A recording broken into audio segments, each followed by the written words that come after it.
بسم اللہ الرحمن الرحیم۔ آپ صلی اللہ علیہ وآلہ وسلم نے چونکہ جب ہجرت کی ہے، آپ مدینہ پہنچے ہیں، ریاست مدینہ کا قیام ہوا ہے، تو سب سے پہلا چاند جو طلوع ہوا وہ محرم کا چاند تھا۔ اسی لیے ہجری تاریخ کا آغاز محرم الحرام سے ہوتا ہے۔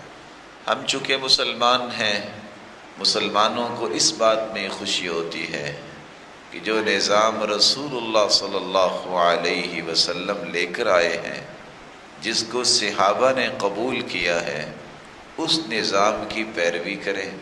وہ عبادات سے متعلق ہو، وہ معاشرت اور معیشت کے متعلق ہو، ہمیں رسول اللہ صلی اللہ علیہ وسلم کے صحابہ کو اپنے لیے رول ماڈل سمجھنا چاہیے، اور دعا بھی کرنی چاہیے کہ اللہ تعالیٰ قیامت کے دن بھی ان کا ساتھ نصیب فرمائے۔ سب سے پہلے تو ہمیں جو کام کرنا ہے، لوگ خوشیاں مناتے ہیں مغرب اور یورپ اور یہودیوں کی نقالی کرتے ہوئے کہ اسلام میں اس کا کوئی تصور نہیں ہے، تو ہمیں بجائے اس کے کہ یہ خوشی منائیں کہ ایک سال ہم بڑے ہو گئے ہیں، سوچنا چاہیے میری زندگی کا ایک سال اور کم ہو گیا ہے، میری زندگی کی وہ دیوار کی ایک اینٹ اور گر گئی ہے۔ اس لیے سب سے پہلا پیغام محرم کا یہ ہے کہ ہم سب کو اپنے چاہتے نہ چاہتے شعور لا شعوری میں جتنے گناہ ہوئے ہیں، خطائیں ہوئے ہیں، ان کی توبہ کرنی چاہیے۔ اللہ ایک اور سال گزر گیا، گناہوں کو تو معاف فرما دے۔ سچی توبہ کر کے نئی زندگی کا آغاز کرنا، یہ اس محرم کا پیغام ہے۔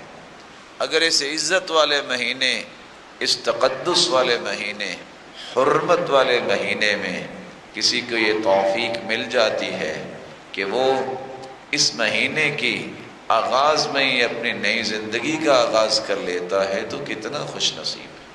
سال کا آغاز ہے، اس پہلے مہینے میں پلاننگ کرو۔ جس طرح اللہ کی رضا کی پلاننگ ہے، اس طرح اللہ ذوالجلال کے مخلوق کے لیے بہتر پلاننگ کرو۔ آپ کو شاید یاد ہوگا رسول اللہ صلی اللہ علیہ وسلم نے، یہ محرم ہی تھی، یکم محرم، جب آپ نے دنیا کے بادشاہوں کو اسلام کی دعوت دینے کے لیے خطوط لکھے۔ آج ہم اپنے پڑوسی کو دعوت دینے پہ بخل کرتے ہیں، اپنے گھر والوں کو نماز کی پابندی کی بات کرنے سے ڈرتے ہیں۔ اللہ کے رسول نے دشمنوں کو، کافروں کو، مجوسیوں کو، اور جو اس وقت بڑے بڑے سرغنے تھے ان کو خط لکھے، مسلمانوں جو آ جاؤ اسلام کی طرف۔ ہمیں اپنی دعوت کو پھیلانے کے لیے پلاننگ کرنی چاہیے۔ مجھے یہ ہدف مقرر کرنا چاہیے کہ میں انشاءاللہ اس سال اتنے لوگوں کو اللہ کے دین کی دعوت دوں، کسی کے گھر جاؤں گا، کسی کو بلاؤں گا، کسی کو خط لکھوں گا، کسی کو ای میل ڈالوں گا، کسی کو میں ٹویٹ کروں گا، تاکہ اسلام کی دعوت عام ہو۔ مسلمانوں، اپنے دین کو پھیلانے کے لیے سوچو۔ اللہ کے رسول صلی اللہ علیہ وآلہ وسلم نے اگر محرم کے شروع میں ہی دنیا کے بادشاہوں کو خط لکھے ہیں تو کم از کم اپنے خاندان کو ہی سیدھا کرنے کی پلاننگ کرو۔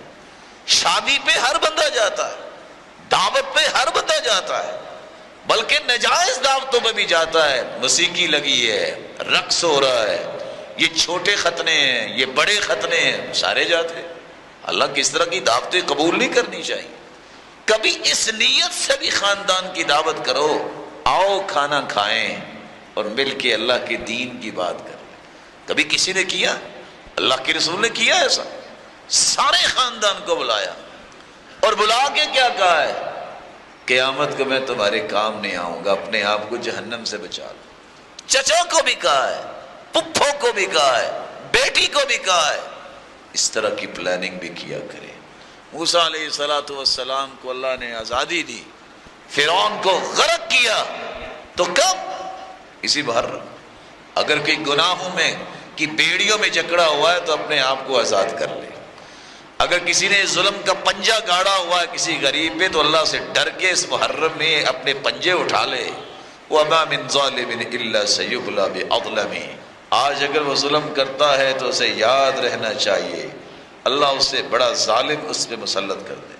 اللہ کے رسول صلی اللہ علیہ وآلہ وسلم کی بیٹی، ان کا نکاح بھی ہوا تو محرم کے اندر۔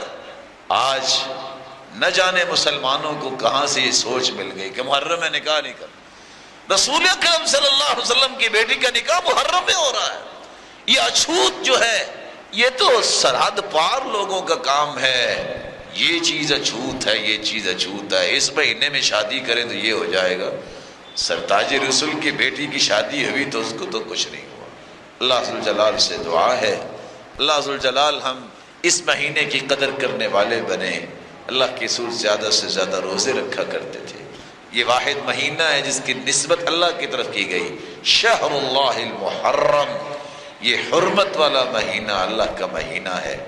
اس میں اللہ سے توبہ کیجئے، 9-10 تاریخ کا روزہ رکھیے، اپنے گناہوں کی معافی مانگیے اور دوبارہ سے اپنے ایمان کو اور اپنے معاشرے کو بلڈ کرنے کی پلاننگز کیجئے۔ اللہ توفیق سے نوازے۔ وآخر دعوانا